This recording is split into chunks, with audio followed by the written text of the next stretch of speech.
Seja muito bem-vindo ao nosso canal, Cláudio Corgozinho aqui. Muito obrigado por sua audiência, muito obrigado pelo crescimento do canal, muito obrigado pelos novos inscritos.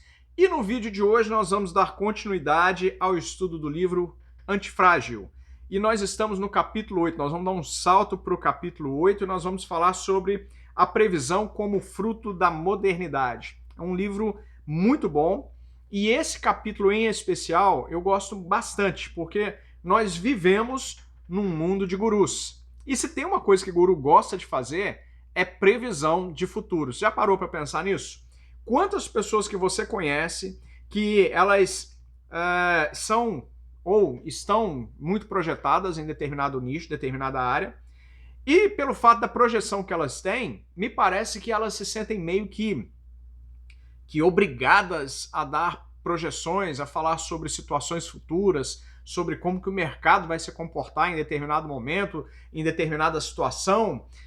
Eu tenho um pé muito atrás com os gurus, principalmente com aqueles gurus que gostam de falar sobre o futuro, que gostam de dar previsão sobre o que vem por aí. Muitas pessoas já estão falando o que vai acontecer depois da pandemia, depois do ano de 2020, e pelo que eu percebo, os gurus muito mais erram do que acertam.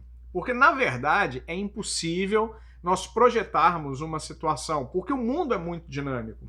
O mundo é constituído por 7,5 bilhões de pessoas, se eu não estiver equivocado no número, se esse número já não tiver sido ultrapassado.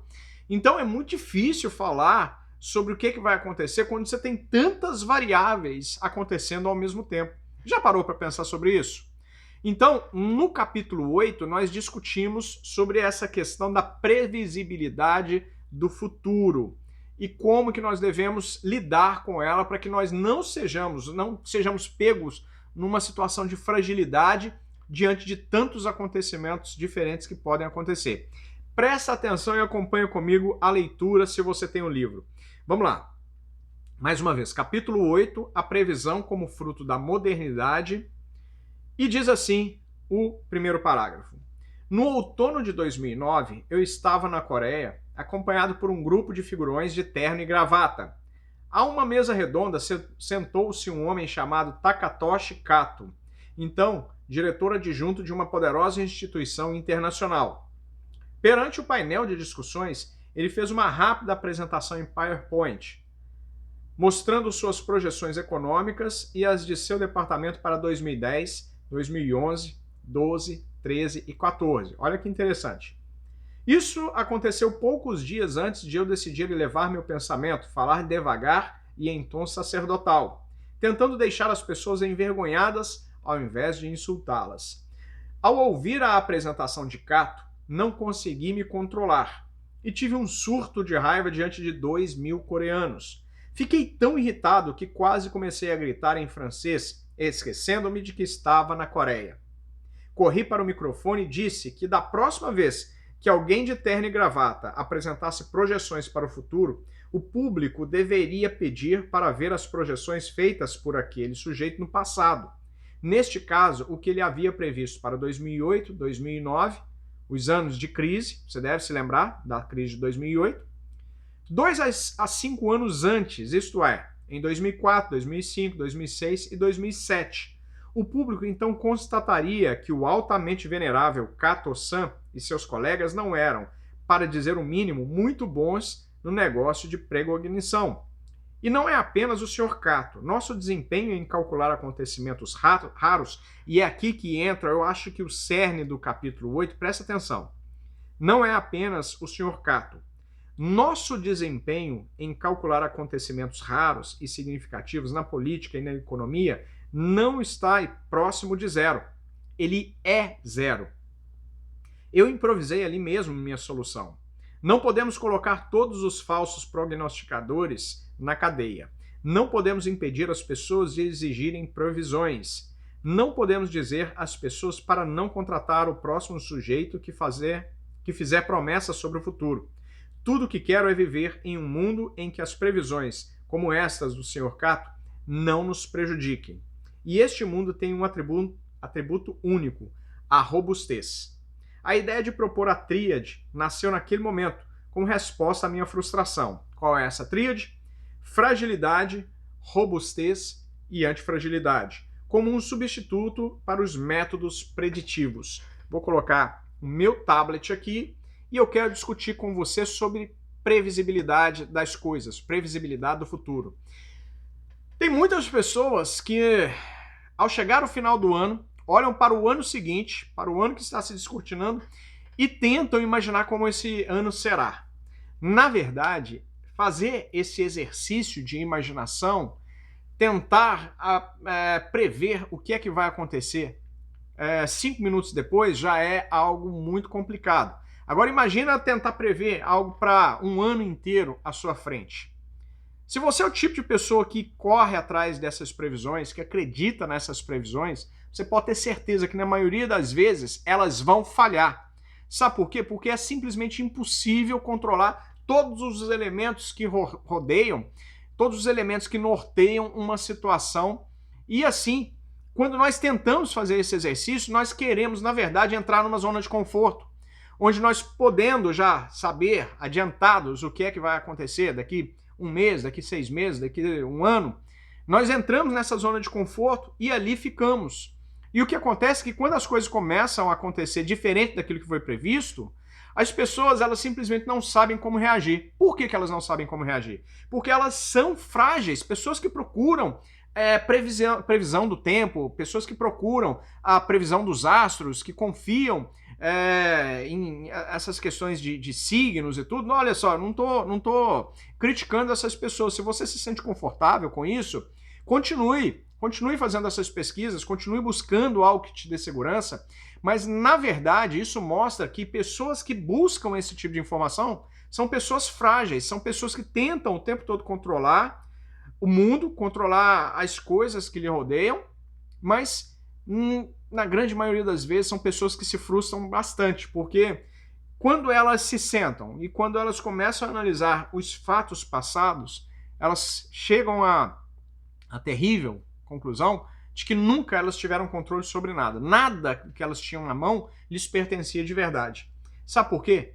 Porque o mundo ele é muito dinâmico, como eu disse no começo do vídeo.